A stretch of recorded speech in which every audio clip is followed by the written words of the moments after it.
What's up, everybody? Welcome to Are You Down with LPT, the podcast where agents like you share their stories, experiences, and insights to help each other level up and thrive. In every episode, we're diving deep into the real-life challenges, wins, and lessons from the front lines. Whether you're a seasoned pro or just getting started, this is the place to connect, learn, and grow together. So, if you're ready to get down with LPT and take your game to the next level, let's jump in. All right, welcome back to Are You Down with LPT? Today I am with Hunter Hoops. Hello. How you doing, man? Great. Just back from Colorado and Yep. great wedding and some golf. So Yeah. Most of our audience won't probably know you too well. So maybe just tell us quick who you are and what you do. Yeah. Hello, everyone. My name is Hunter Hoops. I am the Director of Growth at The Maker AI, which is an AI marketing agency based in the Des Moines metro area. Prior to this role at the agency, I actually have been doing real estate marketing for about 4 to 5 years, not only in the state of Iowa, in Ankeny specifically, but also in Denver, Colorado. So super deep in knowledge of real estate as well as the marketing landscape and what agents go through on a day-to-day. Yeah, and so, we connected back at time at Century 21 and got to know you there. In the marketing department there. Mm-hmm. And then now you've partnered with Bonnie at Maker, and we're doing some things with you. And I know you're working with some of our agents already, and you've connected with some of our agents. Absolutely. And I can always tell, when at least the agents I know, like, not just with our company, but others that have connected with me, I'm like, they've changed a little bit. Their marketing's changed a little bit, and it's noticeable, which I'm sure for their audience, it's probably noticeable as well. So Absolutely. I think that's an awesome thing. So Huge. Yeah. So we want to talk social media, real estate marketing. You have your background there. You're deep into that. That's your life. Mm-hmm. And so maybe just kind of take us down that road and what that looking like in 2025 and beyond. Yeah, absolutely. So a little bit about me in the social media game. I've spent, like I said, 4 to 5 years in real estate marketing, specifically in the state of Iowa. I really feel like I had a lot of people's opinions of me going into social media as more of like a leader when they saw my Iowa food scene page, because apparently does that still exist though? It does still exist. Yeah. When I moved to Denver, it had a slight pause, and so we have to reignite it once Is that TikTok only or TikTok and Instagram? So Instagrams were about like 8,000 followers. TikTok were right at around 48,000 followers, and so. Yeah, I think that as soon as I had that popping off, initially everyone was like, this guy knows what he's doing. When in reality, it's super easy to just post great food and you'll get a lot of followers from it. But I have learned a lot of things that I was able to translate over to real estate. And so I would say that I've just learned so much in terms of like who and how you position yourself really matters. I think that over my training over 3 to 5 years of real estate marketing, that originally you want to tell everyone that social media has to be a spoke for them, when in reality it doesn't necessarily have to be, because it might not align with who you're targeting and what your audience is. And the funniest thing that I always get asked, and I actually have an answer ready today, is what is the ROI of organic social media, and is it worth my time? And so I feel like when I first started out, I'm like, you'll get more of a brand recognition, you'll get more followers, and that can convert to sales. And then they're like, okay, but how much do I have to invest in all of these things? And so actually being in it now, I feel like I can give a solid foundational answer and translating it when it comes to that question that I get often. So what's the answer then? Great. Okay, we'll dive right in. So, a lot of people are really asking, and they want to know what they should be doing and focusing on when it comes to social media. And so I actually pulled up a few NAR stats here for you. So 80% of home buyers say they would consider working with an agent with a strong social media presence. 46% of home buyers are more likely to contact an agent who has a strong social media presence. And the craziest one I thought is 44% of buyers and sellers use social media to actually look for their agent. And so you are utilizing your social media in the sense that you want to be using it almost as a search engine optimization term of being able to be found. And so using keywords in your social game is going to get you more found.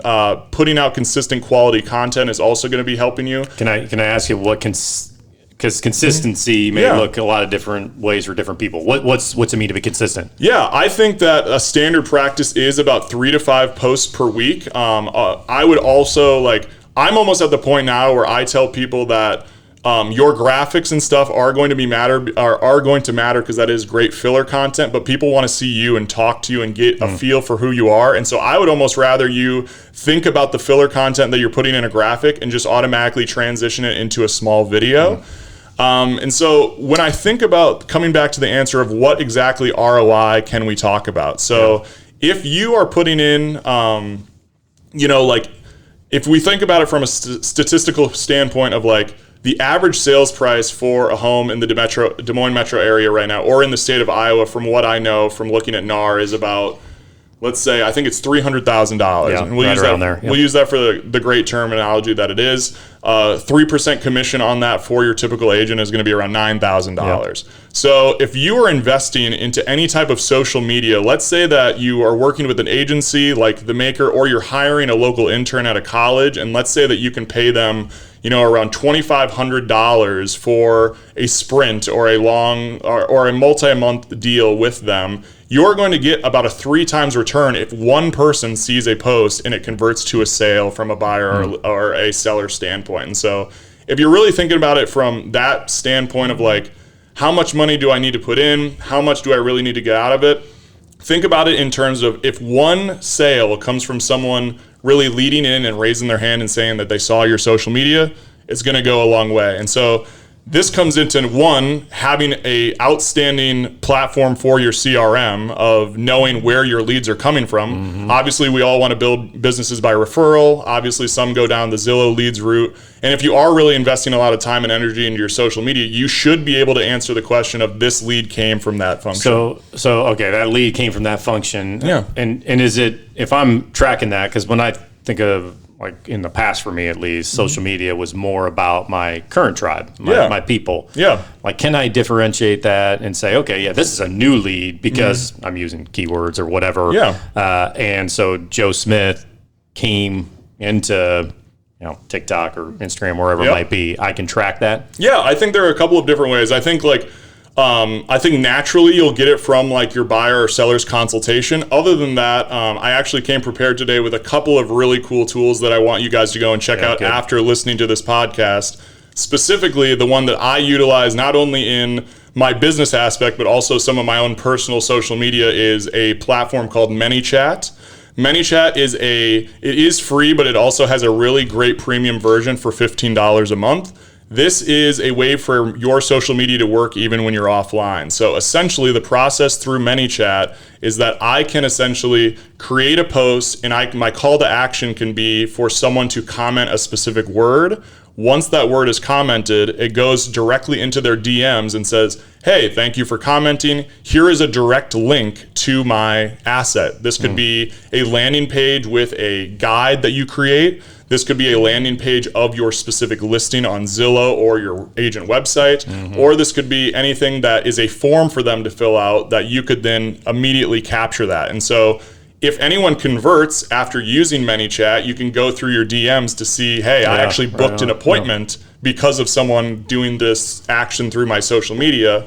And so that's a really great way to do lead capture, as well as letting your social media work for you offline. And you said that's what, ManyChat? Yep, ManyChat. Okay, yep, ManyChat. Right. And so, yeah, it's just $15? $15 a month for the premium, or the free version does a lot of the same work, but the only problem is it's a lot more manual. So, for example, with ManyChat, I could have Kyle set up and say, comment below the word buyer, and I will send you my buyer guide. And so it'll automatically DM them, they click a link, and then it brings you to a landing page where they can instantly download your buyer guide. Whereas with the free version, you would have to turn on that functionality after the post goes out. So, I mean, it's a little bit more manual in the sense that you would have to like literally go on to ManyChat.com and do that 2 minutes after you're posted, but I still think the $15 saves that time, and then it also stores all of your automation, so you could just continue to put that information out there. Yeah. Awesome. And you had another one. I did, yeah. So I know that Bonnie had a really great episode with you guys, and I kind of want to double down on Descript, in the sense that Descript is a really premium tool for editing videos that allows you to record any single video, and it will automatically chop it up and put captions on it for you based off of this conversation. And so this is a really great piece if you want to consider doing a podcast, if you want to consider recording yourself and just brain dumping information. It literally will go through, transcribe your video, and it will actually, you can say, out of this 30-minute clip of me dumping real estate knowledge, I want 10 social media clips out of it, and it will splice them and prepare them all for you to be ready to be downloaded, as well as have social media captions for each video. And so that is, I believe that is at $20 a month. So if you're really nervous about getting into the video game, I'm sure that everyone has been hounding you for doing video for the last 2 to 5 years now. So if you're not already doing it, this is a really great transition without having to be a video editor or having someone on staff to be able to do it for you. Yeah. I think, for a lot of agents, I think maybe they know they need to, or they want to, they just don't know how to. Yeah, I think that's a very fair point. And so I would say that there are some really great resources like Keeping Current Matters. I know that a lot of us utilize that platform. I think that one thing, kind of coming back to the beginning of this podcast, is that when you are thinking about doing social and you don't know what to do, you could go into platforms like Keeping Current Matters, see what they're posting as a static post, like a graphic post, and utilize their caption almost as a script for yourself, and just be able to come at it, because they have a lot of really great generic things, and that could even spark an idea for something that's more niche and local to your market. Yeah, Keeping Current Matters, great information. We do have a company account, so for our agents, you can get that information. You can go in there.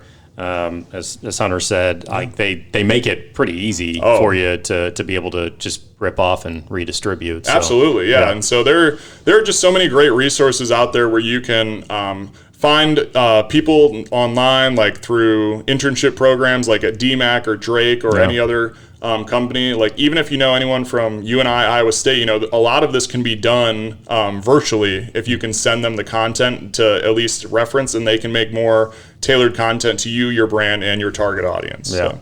And probably do that fairly inexpensive. Oh, absolutely. Yeah. You can do that very inexpensive. And because at the rate at which, like right now, I have a side business where I really have reinvested myself into trying to develop more things. This is unrelated to real estate, but more into UFC content. I pay a graphic designer $30 to $60 a week. So are you? What is this with UFC? So I'll do the most humble plug here. Okay. This is hilarious. A year ago, I got into AI. I met a man online in Croatia. His name is Joseph, and he built me a proprietary algorithm that predicts the outcome of UFC events. And I would go on chats with him every Sunday. It would be a horrible language barrier, and he would teach me how to use this thing. And so it's developed over the last year. I've been able to now package and sell my predictions every single week for specifically tailored towards sports bettors. So it's been very interesting. But just for UFC? Specifically for UFC, because... how are you doing? We hit at a 73% rate every single week. Last week we went 8 for 12, and anyone who had subscribed would have won around what we would consider 10 units for my thing. It's called maincardpicks.com. Humble plug. Okay. So if you're into betting or UFC. If you're into betting or UFC, and the only reason I do UFC is not only because I'm a fan, I would also never do UFC in my life, which is hilarious. Like, when I watch football, I want to go play football. When I watch golf, I would never do UFC in my life. And the only other thing about it is it's not seasonal. It happens every single Saturday, so you don't have to wait these long seasons and rid yourself of that. Yeah. So you think about our... not to take us away from UFC. No, please. Yeah. But our agents, and maybe talk about platforms. Yeah. I think I heard you say recently, like LinkedIn. Yeah. Which is something I hadn't heard from in a while. So, but maybe talk us through all platforms and, where you would suggest we be. Absolutely. And why. Yeah. So I think that, this is going to sound so contradictory. So I have had a butting heads battle with pretty much every single marketing director that I've worked under in real estate marketing, in the fact that a lot of people ask me, should I one, join accounts from my personal account, or should I make all new accounts for my real estate? I have always been on the side that I actually promote people to make an entirely new account dedicated to real estate, and the fact that you don't overwhelm your current followers with your real estate content, and instead you can reshare that content across your current platforms so that you don't fatigue them, people unfollow you and leave your life. But in terms of the platforms that I would be on, I almost am at the point where I think that I think it really depends on where your audience is at the end of the day. I personally, for me, I deprioritize Facebook. I would not even consider... I often get a lot of questions of people asking if they need to be on X or Twitter as it was. And I think that is the biggest waste of time for you to ever be on. I would highlight completely Instagram and TikTok specifically, because those are the two platforms that you are going to be able to reach out to without having a follower base to begin with, through Reels, through TikToks, in the sense that the organic actually pushes your content out further than the followers that you would need on Twitter or Facebook. And then when it comes to LinkedIn... So let me back up there. You know, you said deprioritize Facebook. Like, for me, it's always been a place. But to your point, like, those are the people that already know me. I almost think so. And so I think it's a place I still could, maybe for me, can connect.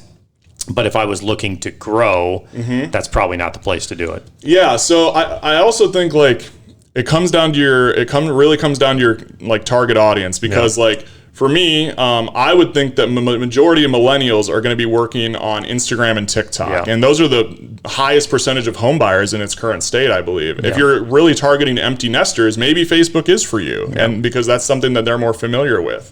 And I would say that when it comes to these things, when I say deprioritize Facebook, I just think that, you know, Facebook has their Reels embedded with Instagram. So if you post on Instagram, you can also post on Facebook.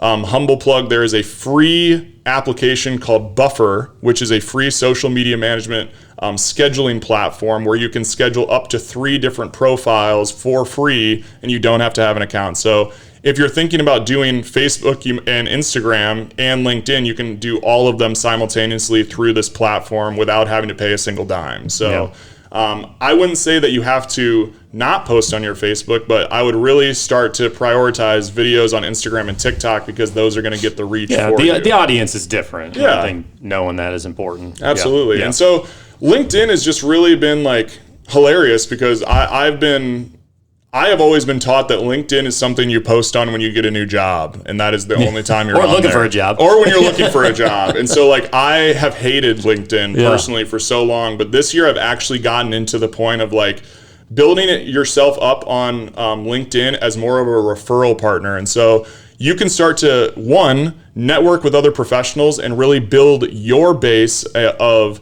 perfect referrals, so that in any industry or situation, you know someone who you can actually throw business to, and you can start to make those connections so that when they think of a realtor, they can start to begin thinking of you. And so providing instant value on LinkedIn is a huge, huge piece. And you're not necessarily trying to find clients on there. Of course, it would be nice, but you're actually trying to build a referral network of people in your area that you can refer business to, and in turn, they will do the same for you. Because if you find yourself with an amazing electrician or attorney, and you know of one of your clients that needs any of these services, and you know them on LinkedIn, they're going to remember you referring that. And the next time they come up with someone who needs a realtor, I can promise you they're going to dish it back. So that's good stuff. We actually just did a podcast with our top agent, Amy Wiederin, and for her, you know, we talked about agent archetypes, and she's a networker. And she talked about this networking group she started, I think it was like 16 years ago. Oh, wow. And now they've got 40 people in it. It's been going strong. But it's almost like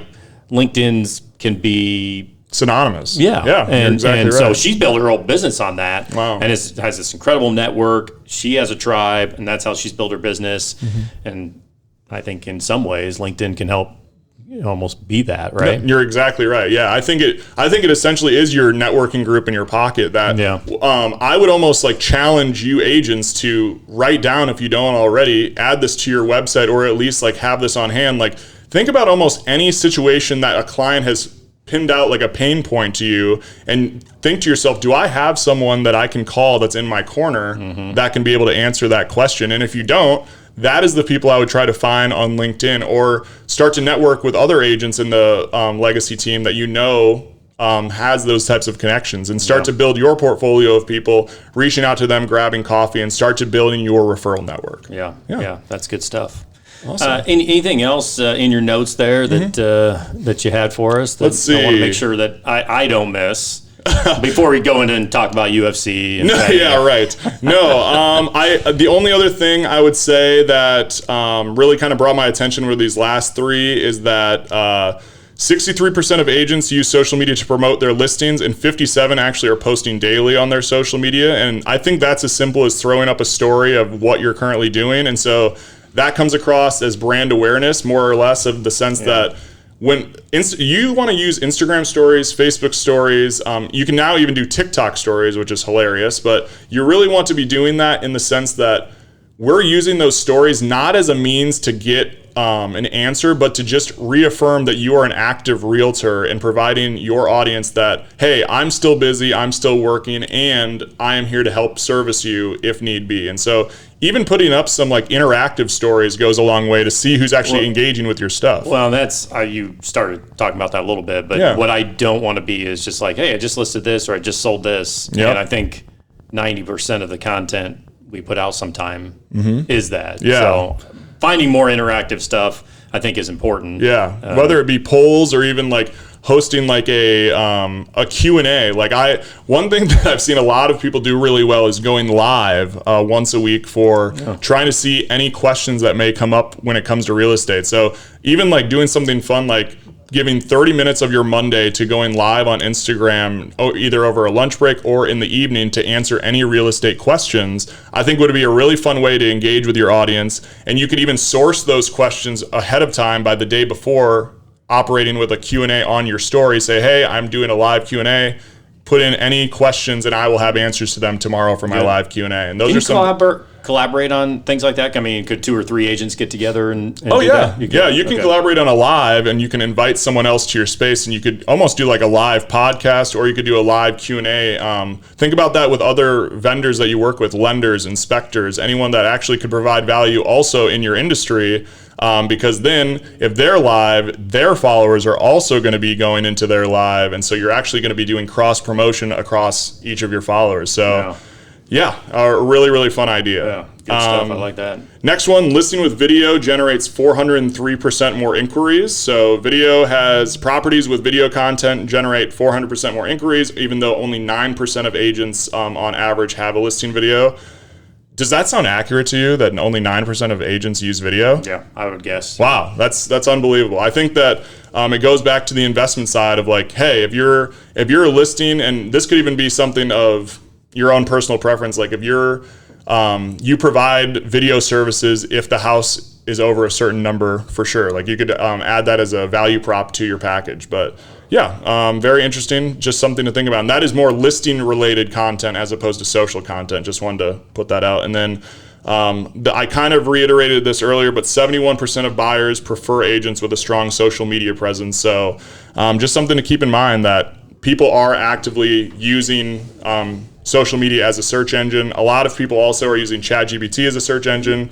And ChatGPT, this is another great thing. Yeah. They pull majority of their information, aside from Google and the World Wide Web. The first social media that they pull from is from LinkedIn. Oh. So if you use a lot of keywords and SEO in your social, specifically on LinkedIn, you might even come up quicker on ChatGPT, because I think we're going to see over the next couple of years. I do it now. I don't use Google anymore. I simply ask ChatGPT, and because it sources everything and actually delivers it in a consumable way, that is how I even do all of my search engine inquiries. So for sure. Cool. So if our agents wanted to connect with you, and some of our agents have already connected with you, but what tell us how, why, what? This is a plug and a humble plug, though. You've made this one's a very braggadocious plug, and this is something you guys should be doing already. And I'm sorry, I don't know the answer to this off the top of my head, but you can always connect with me on LinkedIn. And so one really fun facet that I did on LinkedIn is LinkedIn now. I'm not, and the answer I don't know is if this is premium or not. I do pay for premium LinkedIn because I use it a lot. Is that you can actually have a book an appointment with me button on your LinkedIn profile. And so anyone who wants to either deep dive for 30 minutes about social strategy, talk about their options when it comes to branding, website design, social media, or content creation, you can simply go onto my calendar on LinkedIn. There is a book an appointment button, and you can instantly get 30 minutes with me. Yeah. So I think that's the best method. Otherwise, follow us on socials at The Maker AI on Instagram and Facebook. And yeah, I would love to. And the Iowa, what's the food one? Oh, Iowa Food Scene on TikTok Iowa and Food Instagram Scene. as well. You will see a comeback here shortly, Yeah. I promise. Do you have do you have go-to restaurants? If I was like, I'm gonna take my wife out this weekend. Yeah. Top 5. Oh, Top three. I almost have a top 3 for each category. Oh, okay. I think so. I got one category. I take my Yeah. wife on a date. What's she gonna like? You Yeah. know, That's a any great go-tos? Yeah, let me think. Man, I don't want people to judge me so harshly off of something like this. You don't have to go-tos. Let's see. I will say this. I absolutely love the brewery scene in Des Moines. yeah. I think that a lot of people go to the essentials of Exile, Big Grove, or even Confluence. I know that a lot of people absolutely love Lua, and I do too, but I don't think enough attention goes to Single Speed Brewery in East Village. And so I will say that one is not only unique because it's a beautiful spot, has a lot of great fun and energy to it, but they also have a very unique menu. So I think that I would say that is a great place to start for a fun, low-key date night. That's what we're looking for. Boom. Yeah. Hunter Hoops, appreciate you, man. Appreciate Thank you for you. spending time with us, and we'll do it again sometime. Yes, sir. All Sounds right. great. Thank you. Thank you. That's a wrap for today's episode of Are You Down with LPT? Thank you so much for tuning in. We hope you get some valuable takeaways to apply to your journey. New episodes drop every Friday, so make sure to subscribe so you never miss out. And hey, if you have your own story you'd like to share or questions you'd like to dive into, hit us up. Until next time, stay down with LPT and keep leveling up. Catch you in the next one.